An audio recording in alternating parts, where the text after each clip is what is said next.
2 মাস অন্তর ঠিকানা বদল, উত্তর 24 পরগনার মধ্যমগ্রামের ঠিকানায় আধার কার্ড আর বসবাস কলকাতায়। পার্ক স্ট্রিট থেকে ধৃত সন্দেহভাজন বাংলাদেশের নাগরিককে ঘিরে রহস্য ক্রমশ ঘনীভূত হচ্ছে।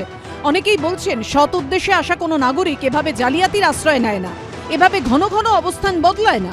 ফলে প্রশ্ন হলো, বাংলাদেশ থেকে অবৈধভাবে ভারতে আসায় মোহাম্মদ আবিদুর রহমানের আসল উদ্দেশ্য কি ছিল? উৎসবের মরশুমে খাস কলকাতায় বসে কি মতলব আঁটছিল সে?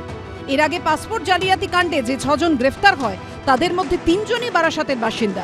পুলিশ সূত্রে দাবি, শুক্রবার মোহাম্মদ আবিদুর রহমান নামে যে সন্দেহভাজন বাংলাদেশের নাগরিককে গ্রেফতার করা হয় তারও ভুয়ো পরিচয়পত্র তৈরিতে বারাসাত যোগ মিলেছে।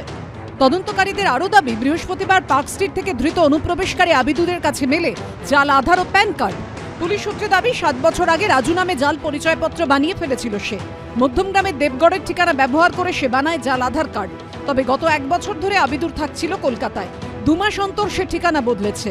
মূলত বন্দর এলাকায় বিভিন্ন ঠিকানায় থেকেছে এই বাংলাদেশি অনুপ্রবেশকারী। শেষ ঠিকানা ছিল খিদিরপুর। অবাধে এরা ঘুরে বেড়াচ্ছে, এই যে ঘুরে বেড়াচ্ছে অবাধে থাকছে, এদের পারপাস আছে। এরা কিন্তু এখানে কিছু পারপাস ছাড়া আসেনি। সুতরাং এই যে কাজটা, এই কাজটা আমাদের গোয়েন্দা ব্যর্থতা। এত বাংলাদেশি এবং যাকেই ধরছেন সেই দেখছে 7 বছর 6 বছর 10 বছর এখানে অবাধে ঘুরে বেড়াচ্ছে এবং এদের সাহায্য করছে একটা ধরনের পলিটিশিয়ান। বাংলাদেশ ভারতের বিরুদ্ধে বিদ্বেষের বিষ উগরে দিচ্ছে। মুর্শিদাবাদ এবং দক্ষিণ 24 পরগনা থেকে বাংলাদেশের জঙ্গি সংগঠন আনসারুল্লাহ বাংলা টিমের সদস্যরা গ্রেফতার হচ্ছে। একই সময় কলকাতা থেকে জালে সন্দেহভাজন বাংলাদেশের নাগরিক। এই সবগুলো একে অপরের সঙ্গে যুক্ত নয় তো? পার্ক স্ট্রিটে বসে থাকা অনুপ্রবেশকারীও তলে তলে কোনো ছক ছিল না তো? প্রশ্ন তুলছেন অনেকেই। জামাতের তত্ত্বাবধানে এই আনসারুল বাংলা বলুন, হিজবুত তাহরির বলুন, এরা এখন সব একেবারে স্বমহিমায় নিজেদের কাজগুলো করছে এবং তাদের আমাদের দেশে বা আমাদের রাজ্যে যে স্লিপার সেলগুলো আছে তাদেরকে অ্যাক্টিভেট করে দিয়েছে। তারা তাদের কার্যকলাপগুলো পুরো কদমে শুরু করে দিয়েছে এবং তাতে এই একটু আধটু ধরপাকড় হচ্ছে, কিন্তু একটা বড় অংশ কিন্তু ধরা পড়ছে না।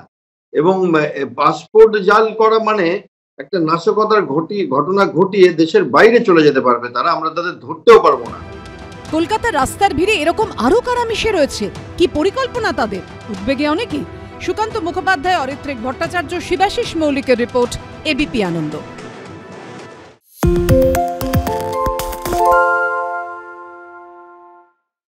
সত্য অন্তহীন, সত্যের খোঁজও তাই, সত্য সন্ধানে তাই আমরা অক্লান্ত, অকুতভয়। এবিপি আনন্দ নতুন ভাবনার প্রতীক, যা মনে মুক্ত, তথ্যে যুক্ত এবং যাবতীয় সীমানার বাঁধন থেকে মুক্ত।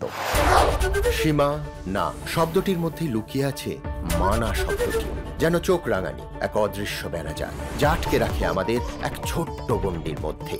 একমাত্র সঠিক খবরই গড়ে তুলবে এক মুক্ত সমাজ। সেই জগৎ গড়ার লক্ষ্যে কোনো সীমানার ঠুকুটি আমরা মানব না। এবিপি আনন্দ এগিয়ে থাকে, এগিয়ে রাখে।